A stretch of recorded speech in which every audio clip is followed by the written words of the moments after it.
Para a última abordagem deste tema, é convidado o senhor assessor especial de controle interno do Ministério da Pesca e Agricultura, Paulo Graziotin.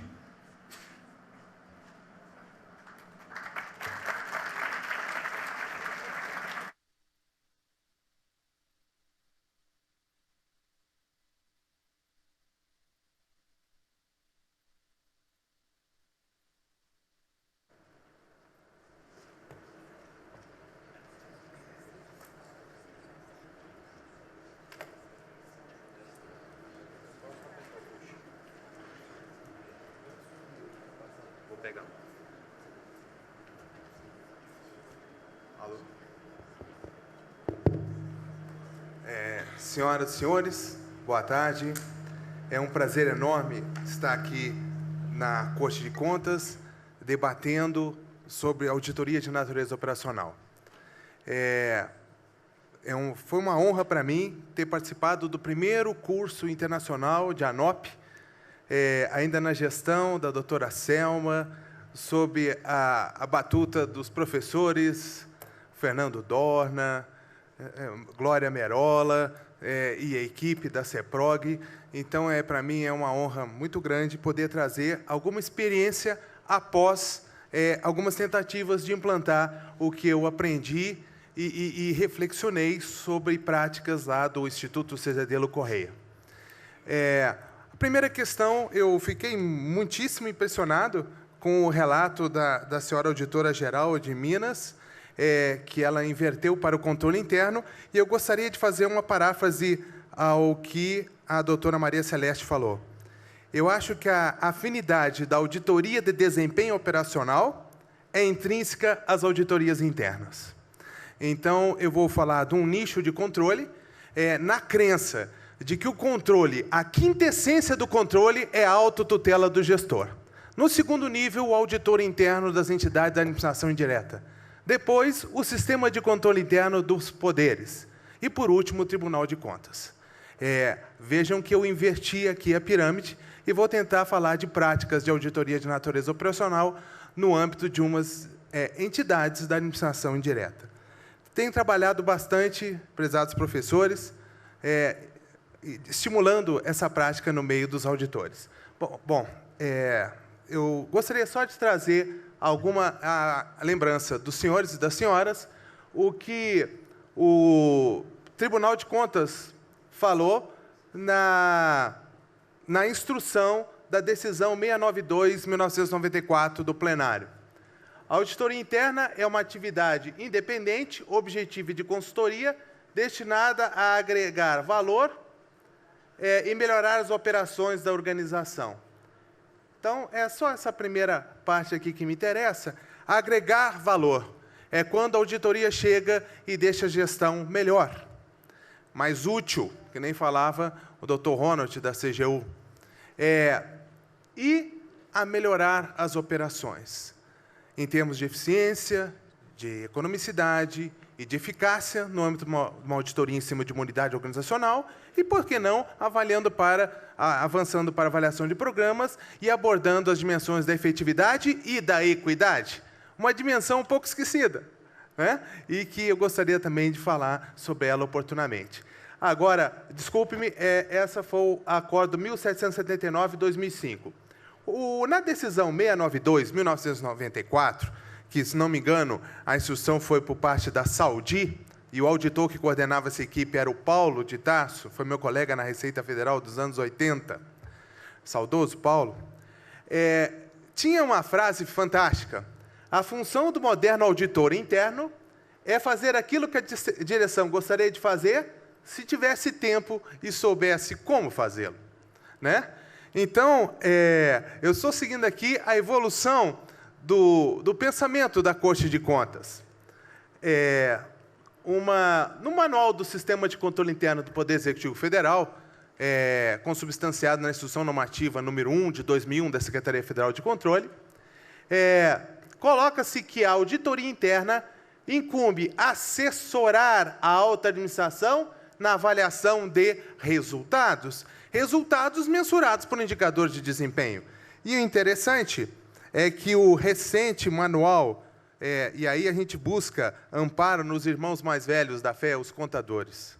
Né? Falou em auditor, os primeiros auditores foram contadores. E o Conselho Federal de Contabilidade editou recentemente o Manual de Auditoria do Sistema CFC-CRCs, em que ele define a auditoria operacional como um tipo de procedimento de auditoria consistindo numa atividade de assessoramento ao gestor.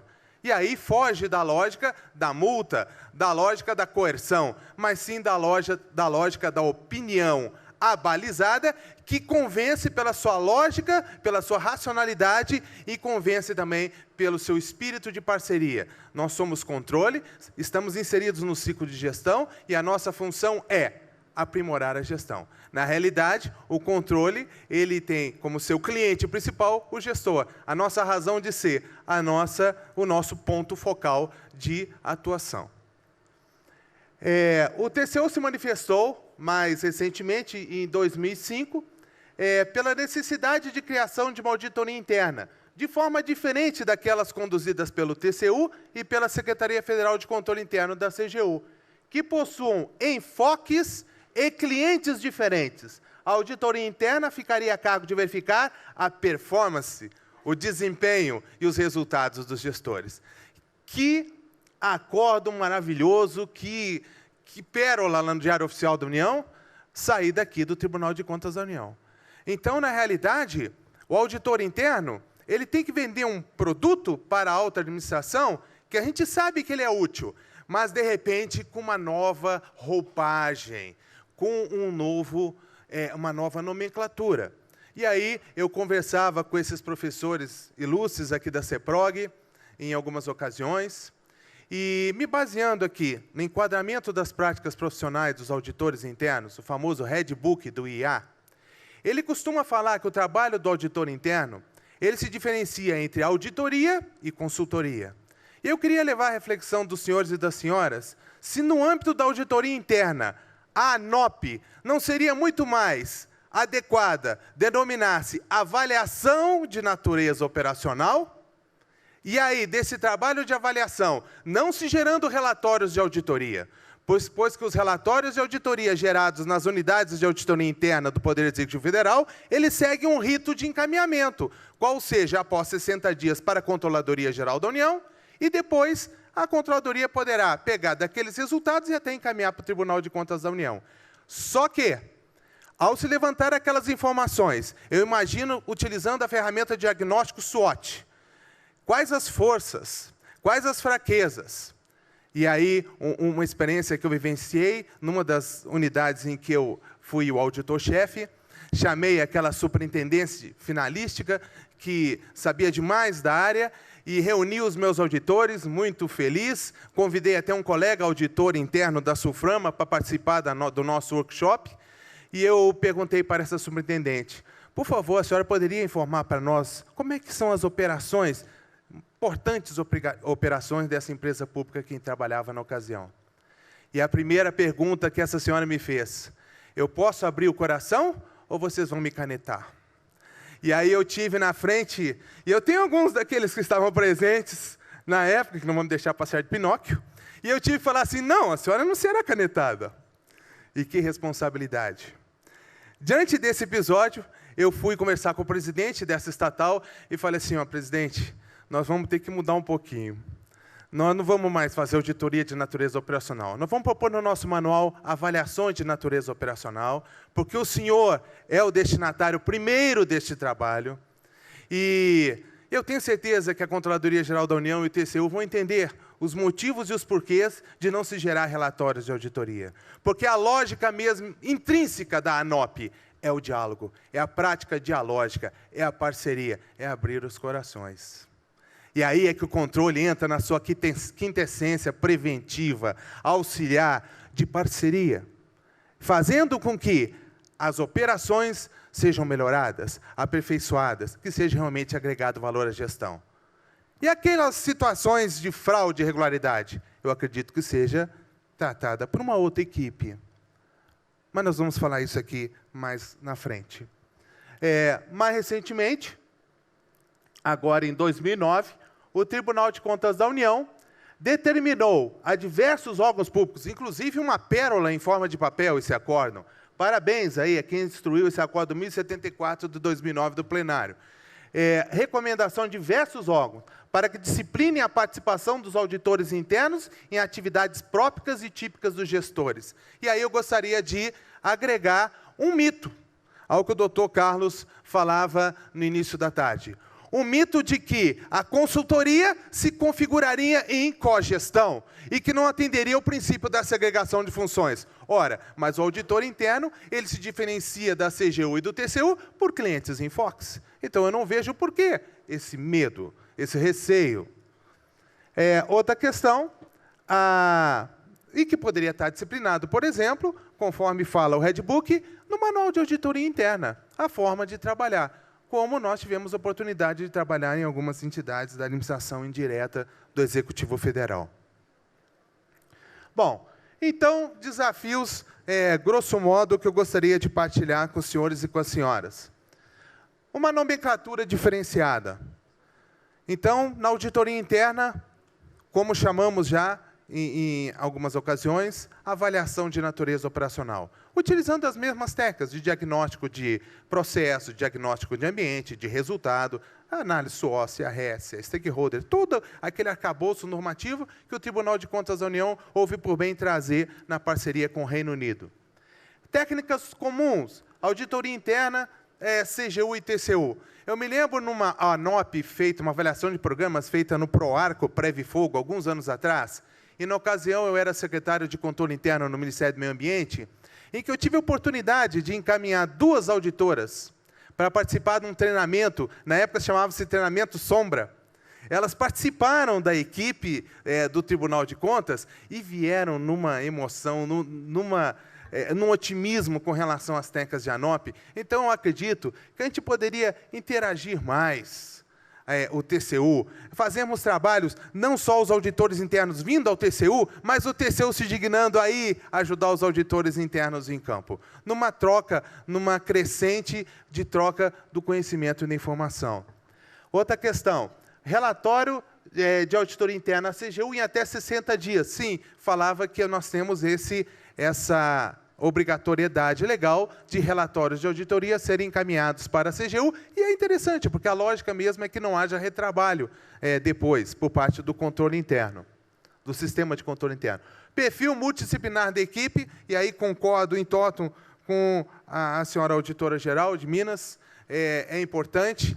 Em certa auditoria interna que cheguei, eu tinha lá mais de 20 auditores, todos contabilistas. E eu tinha uma limitação de poder fazer um trabalho em outras áreas que envolvesse engenharia, que envolvesse agronomia e coisas do gênero. Uma estrutura departamental. Esse documento aqui, Guia do Gerenciamento do Setor Público, publicado pela ENAP, é a tradução da Bíblia da Gestão, do Manual de Gestão da Administração Pública Francesa.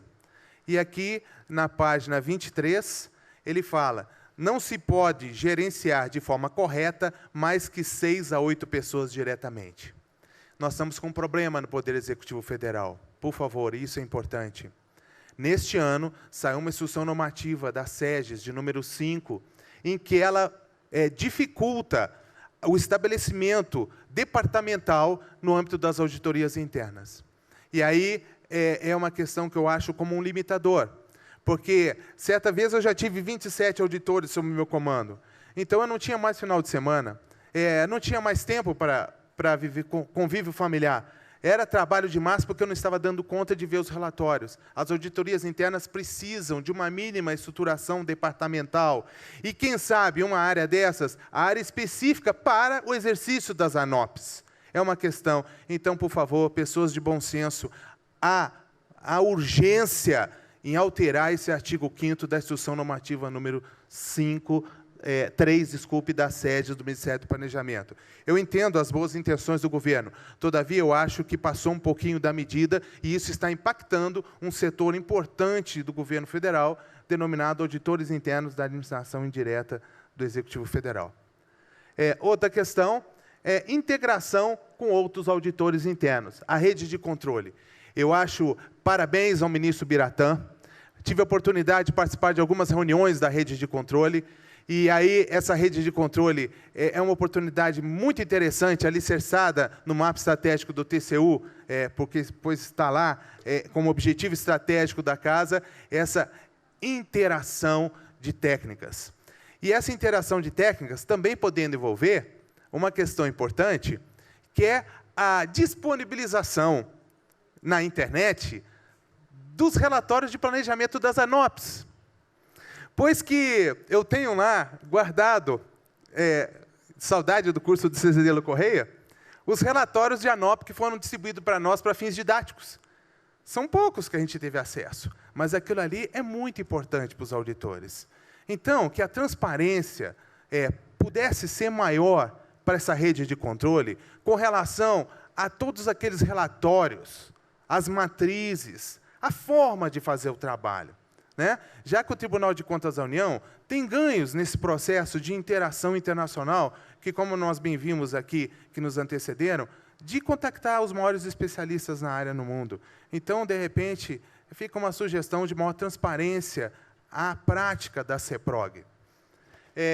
Outra questão também, as forças impulsionadoras por parte da alta administração, como cliente da ANOP.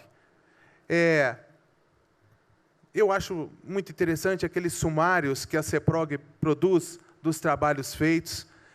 Isso é muito importante.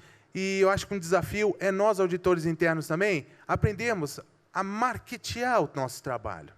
A expressão pode parecer um pouco forte, mas, às vezes, nós somos conservadores demais em divulgar os nossos bons trabalhos. Então, de repente, uma percepção por parte dos auditores internos de que, como os trabalhos de ANOP são trabalhos que têm um excelente resultado e que são trabalhos com um alto apelo gerencial, que exista uma maior divulgação desses trabalhos. A equidade. O Dr. Carlos Alberto Sampaio de Freitas, no início da tarde, citou um programa das cisternas. Esse programa eu tenho um especial carinho, porque eu trabalhava na Agência Nacional de Águas quando ele foi gestionado.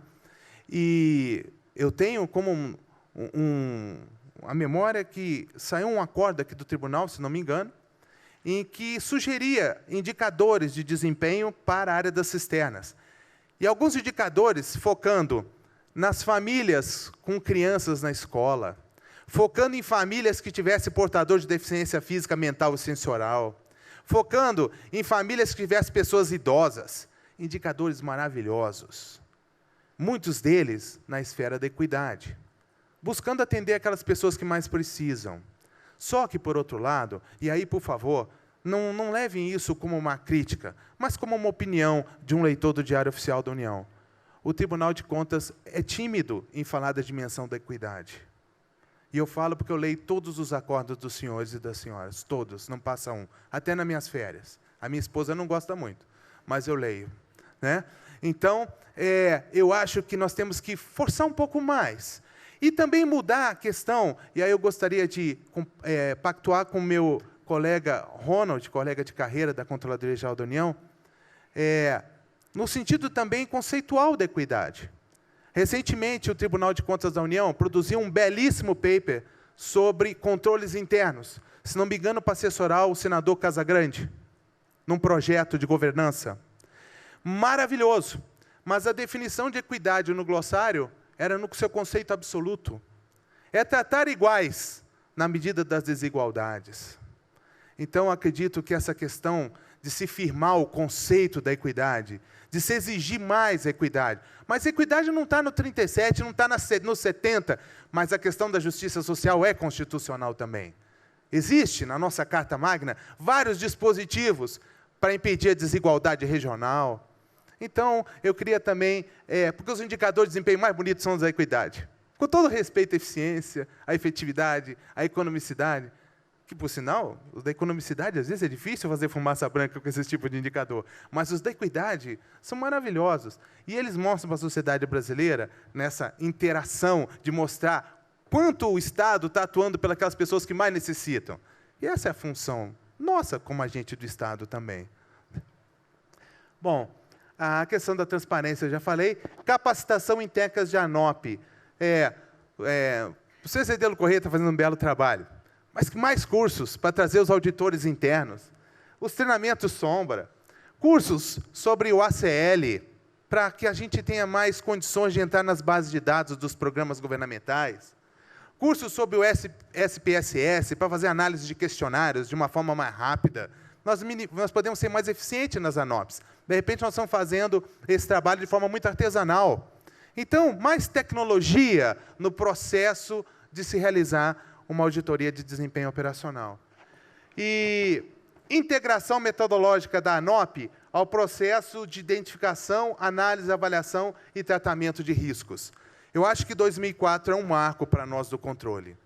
Eu acho que o COSO 2 ERM, ele é uma realidade internacional. Nós temos que focar mais em riscos operacionais, principalmente riscos de processo, né? Eu acho que tem que ser uma preocupação das pessoas que estão trabalhando esse tipo de questão. A norma australiana, neozelandesa, sobre gerenciamento de risco, que subsidiou agora a recente ISO 31000, chamada ISO das ISO. Então, se nós pudermos também acoplar na nosso ferramental, nas nossas técnicas de auditoria de natureza operacional, essas técnicas de gestão, eu acho que são muito interessantes. Agora, uma questão que está por trás também, que eu gostaria de fazer, colocar aqui para a reflexão de todos. Impõe-se, no âmbito do Executivo Federal, a unificação da carreira da CGU com os auditores internos. A exemplo da Advocacia Geral da União. A AGU teve ganhos de escala quando trouxe todos os procuradores autárquicos e os denominaram procuradores federais.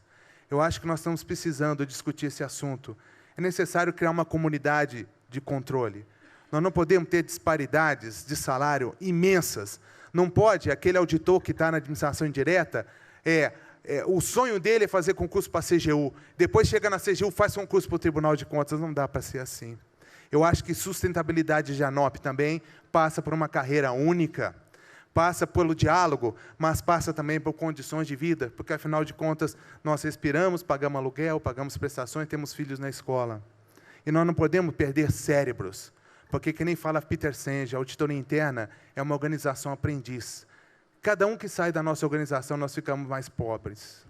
E nós não podemos ficar pobres, nós temos que ficar cada vez mais ricos, porque o desafio é grande, mas as pessoas são poucas.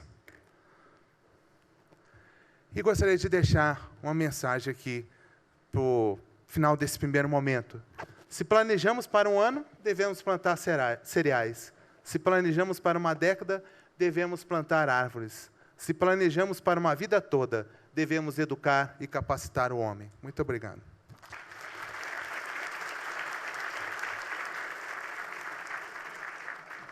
Tem uma pergunta da Nádia Nordello para o Graziotin.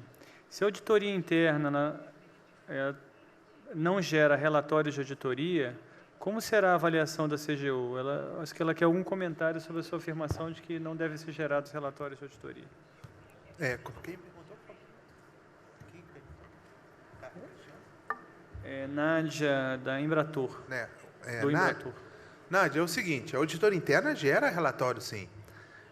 Aquelas auditorias que a gente poderia, no linguajar do TCU, de conformidade, aquelas que têm programas de auditoria, questionário de avaliação dos controles internos, ela segue o caminho natural. A questão é o seguinte, eu vejo como uma condição para se fazer a ANOP, o diálogo.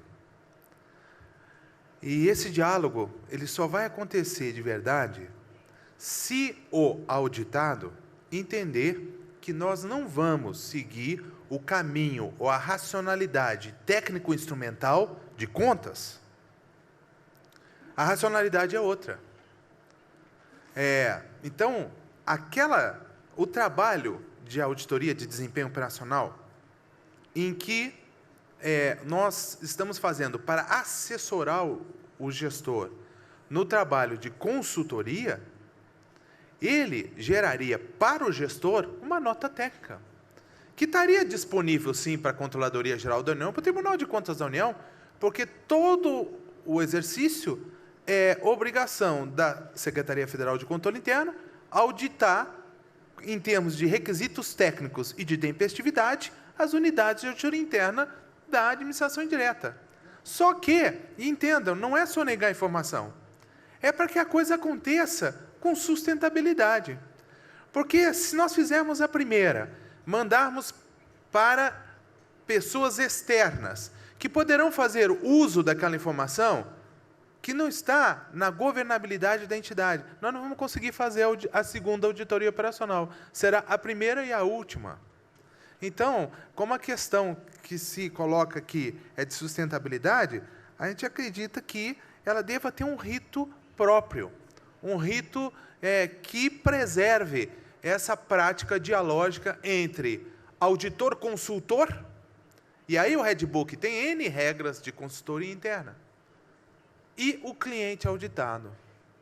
É uma outra dinâmica, que difere um pouquinho, no meu entender, da auditoria mais tradicional. Obrigado, Paulo.